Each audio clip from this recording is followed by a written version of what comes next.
तो अगर आपको ऐसा लगे कि बहुत सारे कंपाउंड के अंदर रेजोनेंस है, हाइपर कॉन्जुगेशन है, इंडक्टिव है, तो पहले आप रेजोनेंस के साथ जाओ, फिर हाइपर कॉन्जुगेशन के साथ जाओ और उसके बाद इंडक्टिव इफेक्ट के साथ जाओ। अब एक और चीज़ सिखानी है जो मैंने अभी बात कही थी, स्टेरिक इफेक्ट। अब देखिए, मैं आपको ये कहूँ कि ये दो फिनाइल रिंग है, CH पॉजिटिव चार्ज, तो क्या इसके अंदर रेजोनेंस दिखेगा? अच्छे से दिखेगा। ये यहाँ शिफ्ट होगा, ये यहाँ शिफ्ट होगा, ये यहाँ शिफ्ट होगा, फिर ये वापस यहाँ आएगा। उसी तरह ये भी इन्वॉल्व हो सकता है इसके बाद, है ना, बारी बारी ये भी इन्वॉल्व होगा, तो दोनों। और ये पूरा का पूरा प्लेनर स्ट्रक्चर है। पर अगर कार्बन जिस पर पॉजिटिव चार्ज है उसके साथ 3 फिनाइल रिंग अटैच है, उसके साथ 3 फिनाइल रिंग अटैच है, तो अगर 3 फिनाइल रिंग अटैच है ना, तो ये कभी प्लेनर नहीं रह पाएगा। रेजोनेंस नहीं होगा ऐसा नहीं कहूँगा, रेजोनेंस में इन्वॉल्वमेंट होगी, डेफिनेटली होगी। इसके बाद ये भी आएगी, ये भी आएगी, पर ये कंप्लीटली प्लेनर नहीं है, तो रेजोनेंस में दिक्कत आएगी।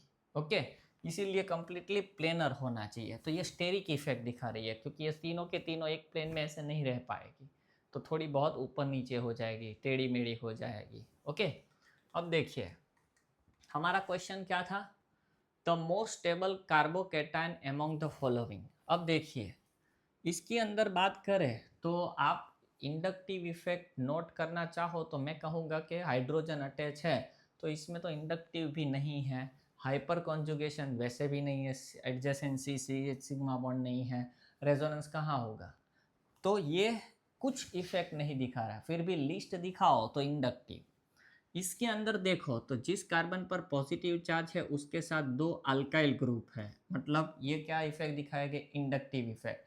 पर साथ में आप ये भी सोच सकते हो कि सर इससे तो एडजेसेंसी सिग्मा बॉन्ड, तो हाइपर कॉन्जुगेशन भी दिखाते हैं, तो हाँ ये हाइपर कॉन्जुगेशन दिखाएंगे दोनों। और ये अगर हम सोचें तो इसके पास ऐसी कोई अभी स्टेबिलिटी नहीं दिखाई दे रही है, तो ये हाइपर कॉन्जुगेशन है, इसको थोड़ी देर के लिए छोड़ दे। हाँ ये दिखा सकता है, हाँ ऐसा नहीं है, क्योंकि ये भी एक ट्राइफिनाइल प्रोपाइन कैटायन जो में कन्वर्ट हो सकता है। तो इसके अंदर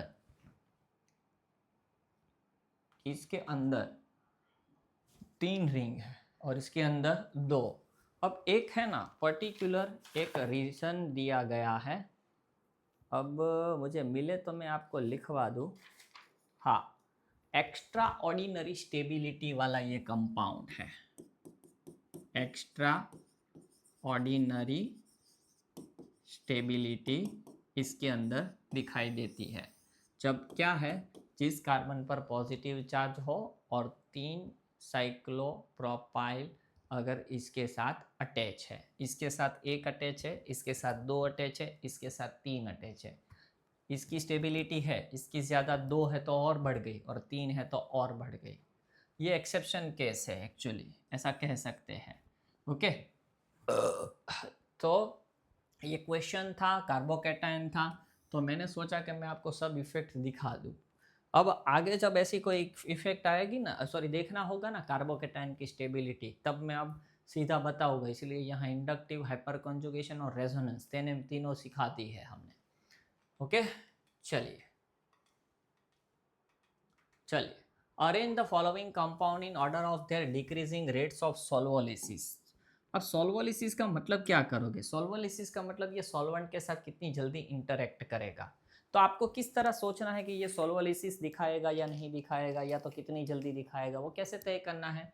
तो देखो आप ये क्या क्या सोचो कि ये Cl निकले तो यहाँ पर पॉजिटिव चार्ज, यहाँ से Cl निकले तो यहाँ पॉजिटिव चार्ज, यहाँ से Cl निकले यहाँ पॉजिटिव चार्ज, तो कौन जल्दी से रिएक्ट कर पाएगा? Arrange the order of the following compound their decreasing rates of solvolysis. किस तरह ये रिएक्शन फास्टर फास्टर फास्टर देगा? अब आपको एंगल स्ट्रेन के बारे में पता होगा, मैंने वो आपको करवा दिया है शायद कहीं पर। अब देखिए यहाँ अंदर का एंगल कितना है, 60 डिग्री का एंगल है, तो एंगल स्ट्रेन सबसे ज़्यादा है। यहाँ एंगल बड़ा होता जा रहा है, तो यहाँ एंगल सबसे ज़्यादा बड़ा है, एंगल सबसे ज़्यादा बड़ा है तो अंदर की जो स्टेरिक इफेक्ट है वो सबसे कम है। इसका मतलब ये हुआ कि यहाँ से Cl जाने के चांसेस सबसे हाई। क्यों? क्योंकि जितना अंदर स्ट्रेन ज़्यादा उतनी उसकी रिएक्टिविटी कम, मतलब इतना जल्दी से वो उसके साथ इंटरेक्ट नहीं कर पाएगा क्योंकि कार्बोकेटाइन की स्टेबिलिटी नहीं होगी। तो यहाँ क्या है कि अंदर का एंगल सबसे बड़ा है तो मोस्ट रिएक्टिव, मतलब पहले आएगा C, इसके बाद अंदर का एंगल इन दोनों में इसका बड़ा है तो ये आएगा B, और इसके बाद एंगल A। तो इसका मतलब सॉल्वेंट के साथ सबसे ज़्यादा इजीली कौन रिएक्ट करेगा? जिसमें एंगल स्ट्रेन सबसे कम है। ओके, अंदर का। तो पहले C, फिर B, फिर A। ये तो बहुत नादान क्वेश्चन था। The reactive species involves in the following reaction. इस रिएक्शन, अब जहाँ से मैंने ये क्वेश्चन उठाया है ना, मुझे लग रहा है कि इन लोगों ने कहीं लिखने में दिक्कत की है। इन लोगों ने यहाँ देना चाहिए था कि CHCl3 विथ NaOH, पर इन्होंने ये दिया ही नहीं, तो फिर हम कैसे पता लगाएंगे इसमें से क्या है? मतलब कहीं ना कहीं टाइपिंग मिस्टेक रही होगी इन लोगों की। ओके, अब चलो, राइमर टाइमर रिएक्शन अगर आपको आती है तो बस ये राइमर टाइमर है, और अगर राइमर टाइमर आपको अभी याद आ गई तो ये भी सोच लो कि आपको आंसर भी आ गया कि राइमर टाइमर रिएक्शन के अंदर कौन सा इंटरमीडिएट जनरेट होता है, आपको पता हो तो। अब देखो, ये बेस है, बेस क्या करेगा? एसिडिक प्रोटॉन को ले लेगा, मतलब ये वाले प्रोटॉन को ले, तो ये पेयर ऑफ इलेक्ट्रॉन इस कार्बन पर जाए तो -H2O, तो हमें क्या मिलेगा? Cl Cl Cl, pair of electron, और ये नेगेटिव चार्ज। ये स्टेबल है? नहीं है। क्या होगा?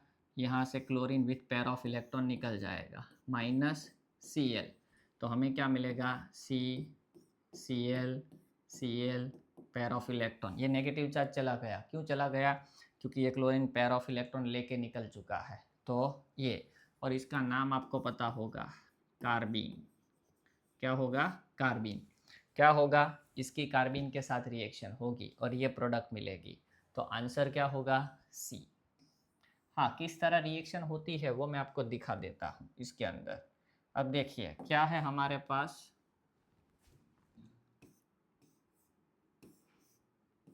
ये है plus CCl2 pair of electron. अब होगा क्या कि ये है पेयर ऑफ इलेक्ट्रॉन, यहाँ अटैक करेगी तो ये वाली पेयर यहाँ आ जाएगी, तो इससे हमें क्या मिलेगा? Cl। अब इस पर पॉजिटिव चार्ज आ जाएगा। क्यों आ जाएगा? क्योंकि इसने खुद अपने पेयर ऑफ इलेक्ट्रॉन यूज़ करके यहाँ बॉन्ड फॉर्मेशन की, ये वाली यहाँ शिफ्ट हो गए नेगेटिव चार्ज, अब ये जो है वो यहाँ शिफ्ट होगी।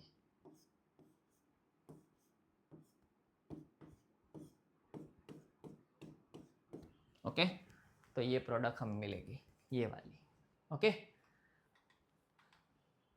चलो, the reaction benzene with phenol will give. Benzene की फिनॉल के साथ रिएक्शन होने से क्या मिलेगा? ये बहुत इंपॉर्टेंट रिएक्शन है, बहुत अच्छी रिएक्शन है। पहले तो आपको पता होना चाहिए बेंजाइन क्या है। तो देखो, बेंजीन रिंग के साथ ये वाला है वो बेंजाइन है। अब आप एक चीज़ याद रखना, मैं आपको एक और चीज़ यहाँ पढ़ा दूँ। आपको कोई पूछे कि ये कंपाउंड एरोमेटिक है या नहीं है, तो ये कंपाउंड एरोमेटिक है। अब आपको ये नहीं देखना है, क्योंकि आप आगे वाला सोच के ये नहीं कहना है कि सर इसके पास तो 3+1 4 पाई बॉन्ड्स है। 4 पाई बॉन्ड मतलब एंटी एरोमेटिक। आंसर लिखा है एंटी एरोमेटिक, तो गलत होगा, आपका आंसर गलत हो जाएगा। याद रखना, एंटी एरोमेटिक नहीं है, एरोमेटिक है। क्यों? इसका रीज़न ये है कि इसके पास भले यहाँ पर 2 पाई बॉन्ड है, पर डीलोकेलाइजेशन में एक ही पाई बॉन्ड इन्वॉल्व होगा, क्योंकि इसमें से जो 2 पाई बॉन्ड है ना, ये तीनों सोच लो कि एक प्लेन में है, ये तीनों एक प्लेन में है, तो ये इसके प्लेन में नहीं है, ये इस तरह क्रॉस में होगा, प्लेन के क्रॉस में होगा। ओके, प्लेनर मॉलिक्यूल के क्रॉस में होगा, तो वो रेजोनेंस में इन्वॉल्व नहीं होता। अब रिएक्शन किसके साथ हो रही है? तो फिनॉल के साथ हो रही है। ये फिनॉल के साथ रिएक्शन हो रही है। अब देखिए क्या होगा कि ये जो पेयर ऑफ इलेक्ट्रॉन है वो इस पर अटैक करे, तो ये वाला पाई इलेक्ट्रॉन इस पर शिफ्ट हो जाएगा, तो हमें क्या मिलेगा,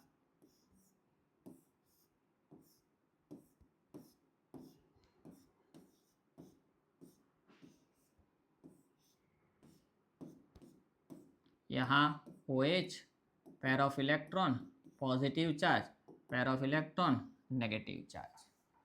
अब आप एक आगे का अगर आपका दिमाग चल रहा हो तो आपको पता होगा क्या होगा, ये ऑक्सीजन अपनी पेयर ऑफ इलेक्ट्रॉन ले ले तो इसके 2 इलेक्ट्रॉन पॉजिटिव चार्ज चला जाए तो यहाँ से क्या रिलीज होगा, H+ और वो H+ यहाँ आ जाएगा, तो हमें क्या मिलेगा,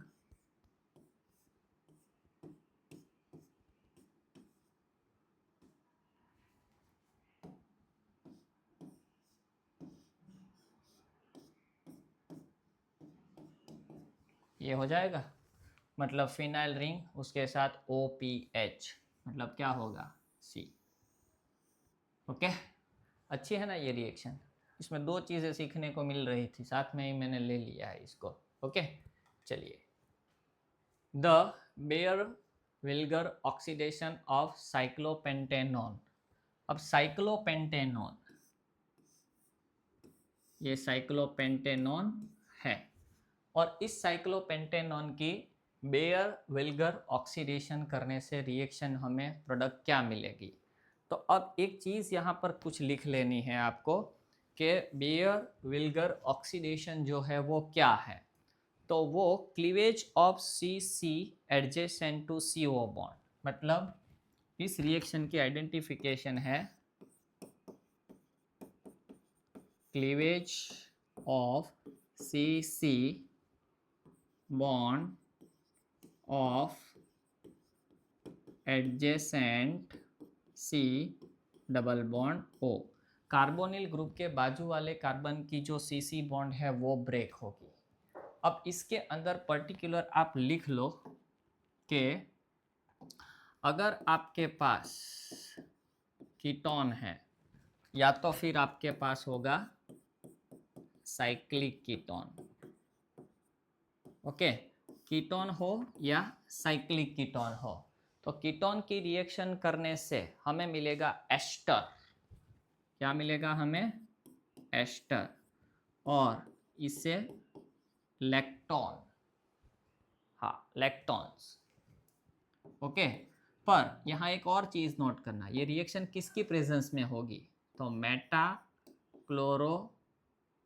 मेटाक्लोरो पर बेंजोइक एसिड, इसकी प्रेजेंस में ये रिएक्शन होगी, या तो फिर मेटाक्लोरो पर बेंजोइक एसिड की प्रेजेंस में रिएक्शन होगी, या तो फिर ये hydrogen peroxide and Lewis acid की प्रेजेंस में रिएक्शन होगी, और कीटोन होगा तो एस्टर में कन्वर्ट हो सकता है, और अगर साइक्लिक कीटोन है तो लैक्टोज में कन्वर्ट होगा। अब यहाँ हमें दी आई है देखो कि साइक्लोपेंटेनॉन। अब पहले आपको ये बता दूं कि metachloro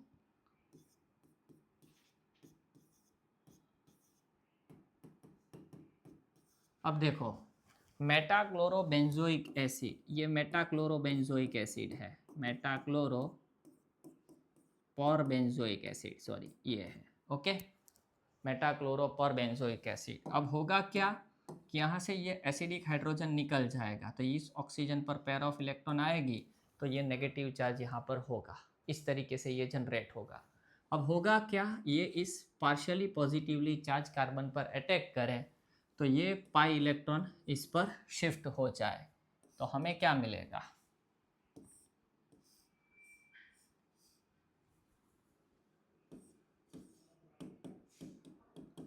negative charge, okay.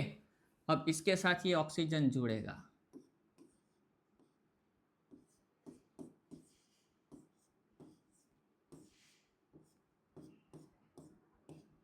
Meta-chloroperbenzoic acid के साथ रिएक्शन से इसकी कंस्ट्रक्शन हुई। अब आगे क्या होगा शायद आपको आइडिया लग गई होगी, वापस ये अगर रिटर्न हो रहा है तो क्या होगा, ये जो पेयर ऑफ इलेक्ट्रॉन है वो इस पर शिफ्ट होगी, सॉरी सिग्मा बॉन्ड, और ये वाला जो है वो क्या होगा, इस पर शिफ्ट होगा। तो हमें क्या मिलेगा, अब ये यहाँ जाएगा तो देखो ये और ये कार्बन कार्बन एडजेसेंट किसके, CO का, ये जो है वो ब्रेक हो रहा है। ओके, ये वाला कार्बन और ये वाला कार्बन, तो C बॉन्ड क्लीवेज हो रहा है, और ये बॉन्ड ब्रेक होने से जो 5 मेंबर की रिंग थी अब 6 मेंबर की रिंग में कन्वर्ट हो जाएगी, और 6 मेंबर में एक जो मेंबर आएगा वो कौन सा होगा, ऑक्सीजन, क्योंकि यहाँ ऑक्सीजन ऑक्सीजन बॉन्ड ब्रेक होगा। तो इससे हमें क्या मिलेगा,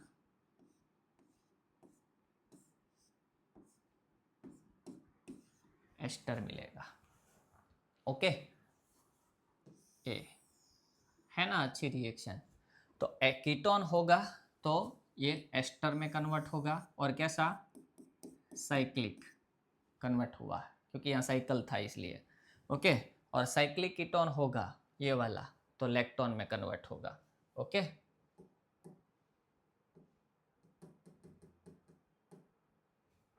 तो आंसर क्या होगा, ए। ओके, क्योंकि साइक्लिक कीटोन दिया है तो लैक्टोन। ओके, और नॉर्मल कीटोन होता तो एस्टर। चल नेक्स्ट। हाँ,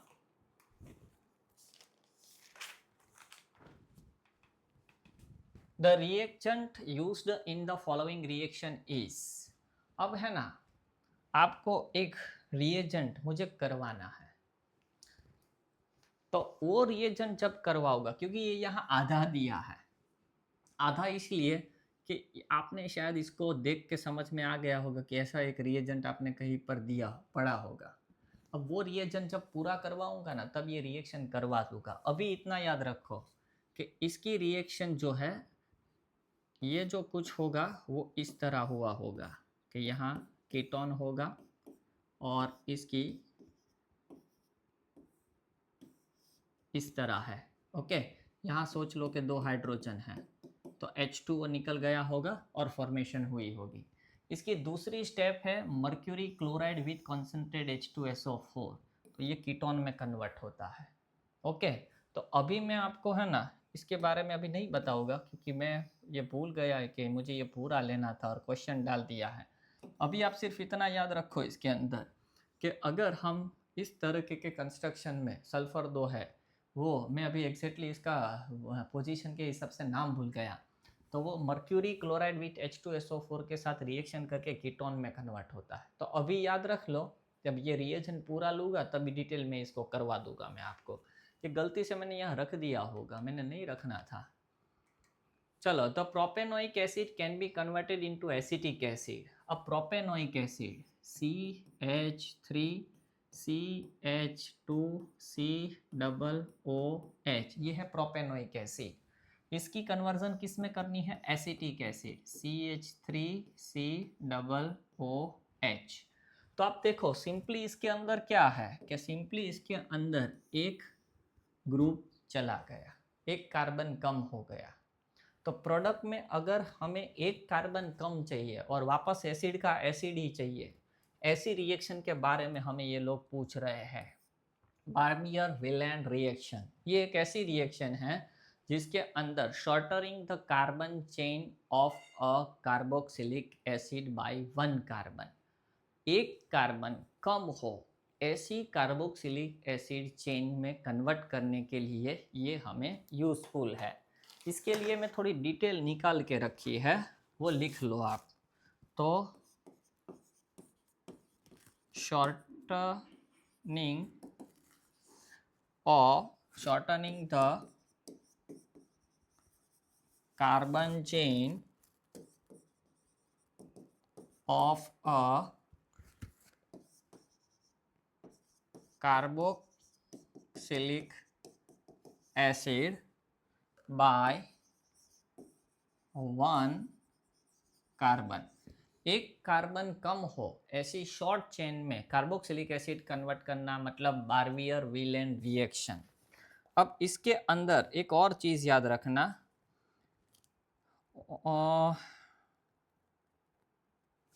ये कब काम करेगा, only work when the carbon adjacent to carbonyl is a simple methylene, जैसे कि COOH ग्रुप के एडजेसेंट में मिथिलीन ग्रुप है ना, वो तब ही वर्क करेगा। मतलब यहाँ पर नो सब्स्टिट्यूट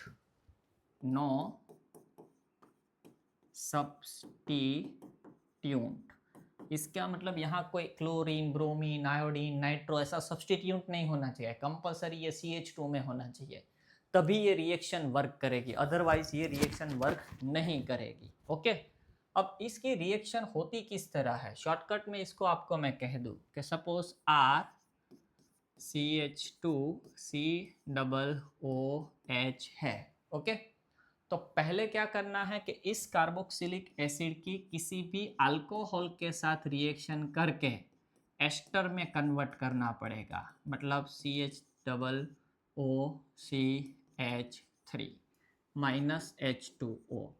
तो ऐसा कार्बोक्सिलिक एसिड जिसकी एडजेसेंट में मिथिलीन ग्रुप है विदाउट सब्स्टिट्यूट, उसकी अल्कोहल के साथ रिएक्शन करके पहले किस में कन्वर्ट करेंगे, एस्टर में। फिर इस एस्टर की ग्रिग्नार्ड रिएजेंट के साथ रिएक्शन करेंगे हम, PHMgBr। ओके, तो क्या होगा, अब आपका उसका स्ट्रक्चर पता है, RCH2C≡OCH3। क्या होगा, ये फिनाइल रिंग इसके ऊपर अटैक करेगी, ये यहाँ चली जाएगी, है ना, ऐसा होगा ना, RCH2CO minus MgBr plus phenyl ring attach होगी और OCH3। फिर इसकी हम सपोज HX के साथ रिएक्शन करवाए तो क्या मिलेगा हमें, RCH2C। अब देखिए यहाँ जो है क्या होगा कि ये यहाँ कन्वर्ट हो तो ये यहाँ निकलेगा, HX की ज़रूरत ही नहीं पड़ेगी, HX की ज़रूरत ही नहीं पड़ेगी। तो हमें क्या मिलेगा, RCH2OPH, और यहाँ रिलीज क्या हो जाएगा, OCH3 माइनस MgBr, ये निकल जाएगा। ओके, तो वापस कार्बोनिल ग्रुप आ गया, और इसकी एक शर्त है कि कार्बोनिल ग्रुप हो और अंदर ग्रिग्नार्ड रिएजेंट पड़ा हो तो ये वापस रिएक्ट करेगा। तो क्या होगा, वापस ग्रिग्नार्ड रिएजेंट की रिएक्शन होगी, PHMgBr। तो क्या होगा, सेम कि ये है वो यहाँ अटैक करेगा, ये यहाँ चला जाएगा, तो RCH2CO माइनस MgBr प्लस एक PH था और दूसरा PH मतलब फिनाइल रिंग आ जाएगी। अब HX के साथ रिएक्शन होगी क्योंकि अब कोई इसमें से लिविंग ग्रुप अवेलेबल नहीं है, तो RCH2COH फिनाइल रिंग और हमें क्या मिलेगा यहाँ, MgBrOH, है ना, सॉरी MgBrX, क्योंकि H है वो इसके साथ अटैच हुआ और X इसके साथ अटैच हुआ। ये किस में कन्वर्ट हुआ, टर्शरी अल्कोहल। तो देखो पहले ऐसा कार्बोक्सिलिक एसिड जिसकी एडजेसेंट में मिथिलीन ग्रुप था, उसकी अल्कोहल के साथ रिएक्शन करके हमने किस में कन्वर्ट किया, एस्टर में। एस्टर में कन्वर्ट करने के बाद इसको ग्रिग्नार्ड रिएजेंट के साथ रिएक्शन करने से हमें क्या मिला, टर्शरी अल्कोहल। और इस टर्शरी अल्कोहल की इथेनॉलिक एनहाइड्राइड के साथ रिएक्शन होगी, इथेनॉल के एनहाइड्राइड मतलब क्या, CH3C≡OOC≡O एनहाइड्राइड के साथ रिएक्शन करोगे तो आपको मिलेगा अल्कीन। क्या मिलेगा, अल्कीन। तो RCH डबल बॉन्ड, देखो RCH double bond C phenyl ring. मतलब क्या हुआ, इसने वाटर मॉलिक्यूल को एब्जॉर्ब कर लिया, यहाँ से OH और यहाँ से H। अब सिंपल इसकी क्रोमिक एसिड के साथ रिएक्शन करो, क्रोमिक एसिड। अब कभी क्रोमिक एसिड की जगह ये लोग ऐसा दे सकते हैं K2Cr2O7 विथ H2SO4। ओके, तो क्या मिलेगा हमें, RCOOH।